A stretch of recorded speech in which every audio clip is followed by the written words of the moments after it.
I've had friends and people ask me, how do I start playing guitar? With the 13 plus years of playing guitar, I'm going to give you 13 tips within 13 minutes. And it's going to completely change the way that you solo and practice. I promise it will be practical, simple, and instantly usable. And it's something I wish someone told me when I first started. My name is Lex Jr. I'm a music producer, singer-songwriter, and an artist. And I've made more than 20 albums. I also make music for film, TV, commercials, and video games. So let's dive into this. Tip 1. Scales are tools, not music. When we start playing guitar, we start learning the scales. And we become very mechanical at first. And I would suggest moving away from just playing the scales mechanically and start think of it as playing them musically. This is the A pentatonic scale.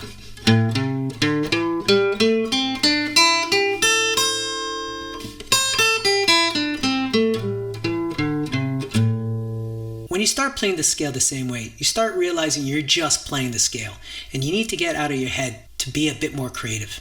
So start playing the scale in a way that you could think musically. And that leads me to tip 2. Find your root notes first. Every scale has a home base called the root note. Learning exactly where they are on your fretboard, land there whenever you are soloing. It'll help things make it a bit more intentional and it'll help resolve what you're playing. This is the A root note on the A pentatonic scale. On the 3rd string, on the 7th fret, and 6th string on the 5th fret. Tip 3. Break scale down into small boxes. Instead of looking at the fretboard as overwhelming, find the root note and break them down into 3 small boxes. It'll be less intimidating and it'll help you actually progress in how you want to solo. The A pentatonic, we talked about how there are 3 root notes. Now, if you break it down into these 3 small boxes, as you see here, these are the 3 boxes.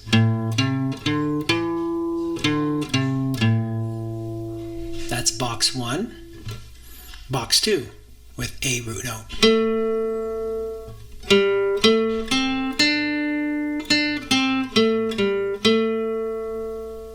Landing on the root note, box 3.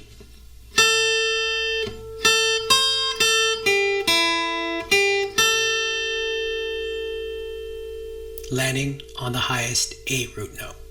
Moving on to tip 4. Play fewer notes with more rhythm. Most beginners end up playing a lot of notes, but the pros, they end up playing a fewer notes by giving more space, sometimes repeating some of those notes. Right away, you'll start sounding way more musical. So example, stay within the same 3 boxes. Starting at the first, we'll just choose 3 notes.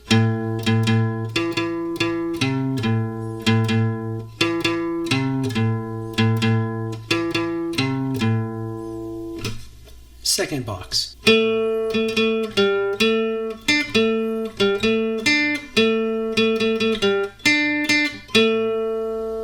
Third box.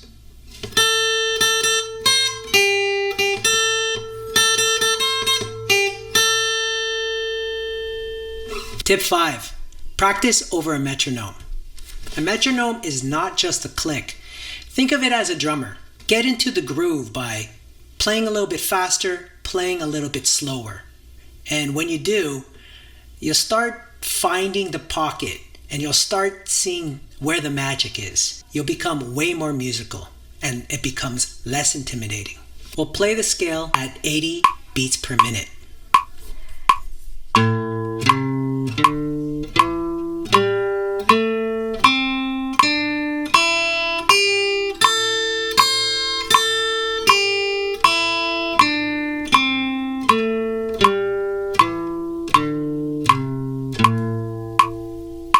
Let's give it a little more groove.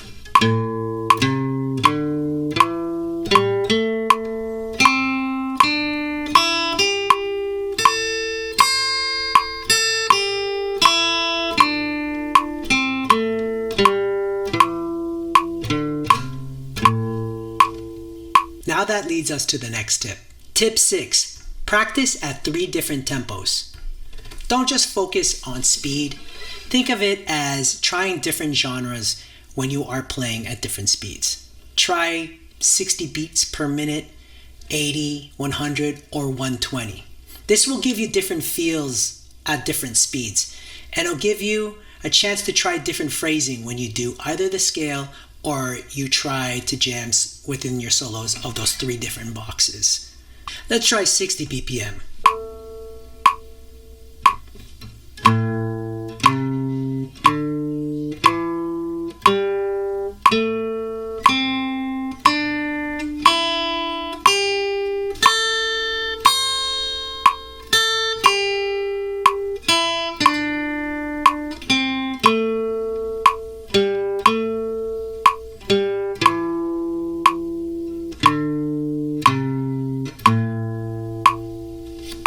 We're going to try 120.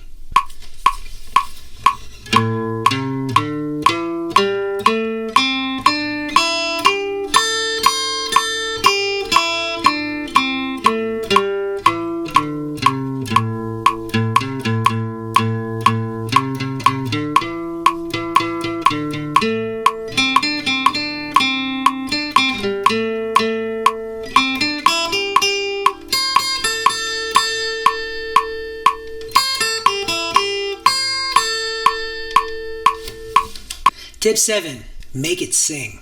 Don't just press the notes. You want to give it some flair and you want to make it unique by bending it, by sliding it, by giving a vibrato, chugging, to hammering.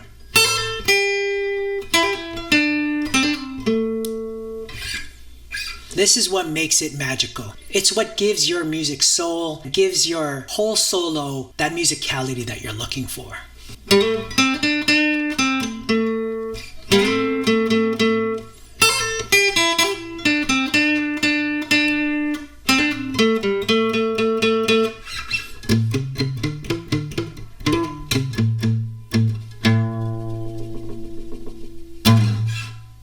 Tip 8. Focus on rhythm as much as melody. Your left hand is as important as your right hand. And the way that you attack the strings is what's also going to give life to your soloing. I'm just going to play one note and you'll see what the right hand is doing when it strums.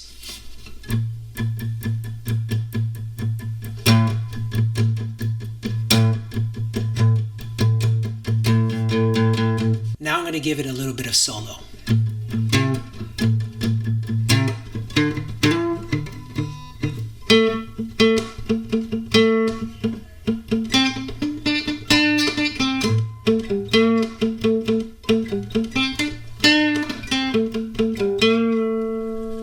And again, that's because I'm using a pick. If you don't use a pick, you should also practice how your hand is either going to strum or pluck.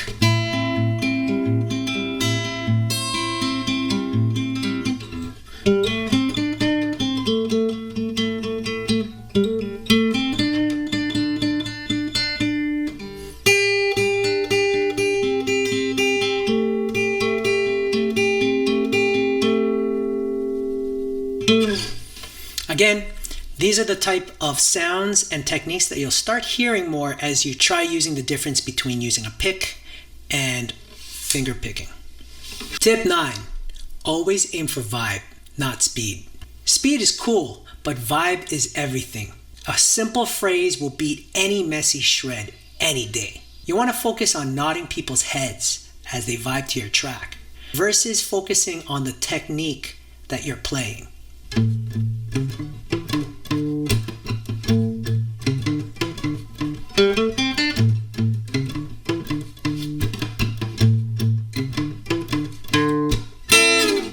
These next tips are focusing on mindset.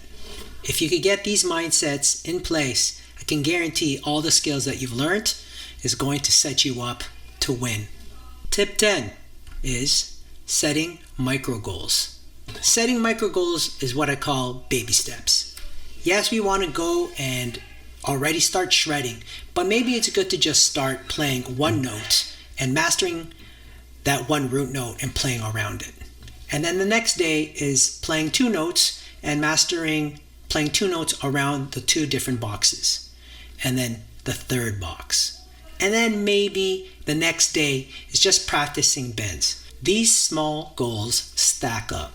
Tip number 11, record yourself. It's great to record yourself because you'll get to hear all your little nuisances or all your little achievements as well. Recording yourself also helps you get to the next level. Sometimes you feel like you're not making any progress, but recording yourself allows you to understand your process and understand where your weaknesses are and how you can overcome those challenges. Tip 12, limit yourself. Sometimes less is more. By limiting yourself to maybe just playing 2 notes, you'll start finding different rhythms or different ways of playing those 2 notes, whether you want to just bend it or you want to slide to it, and maybe just finding the pocket in certain melodies. By limiting yourself, you're actually finding the real magic. It's finding the little pockets of yourself within those scales.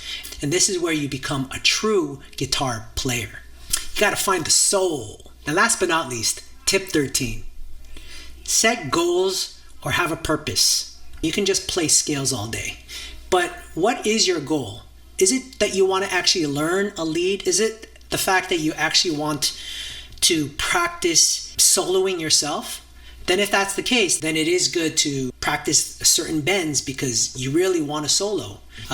Or it's really good to limit yourself to just playing 3 notes, so at least you could come up with a melody. Giving yourself purpose allows you to become more of a musician with intent. Yes, at first, you're just trying to figure it out. Try to technically get there in a certain level of playing.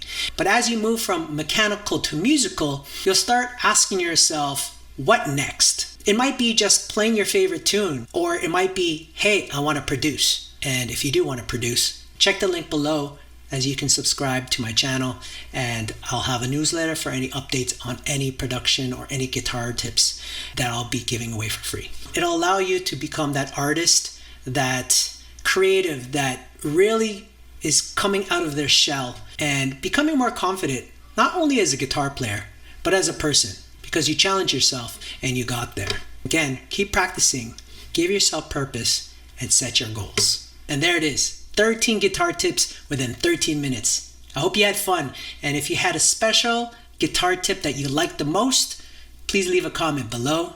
And if you like that one, check out this video right here and I'll catch you at the next one. Remember, it's vibe over speed all day, every day.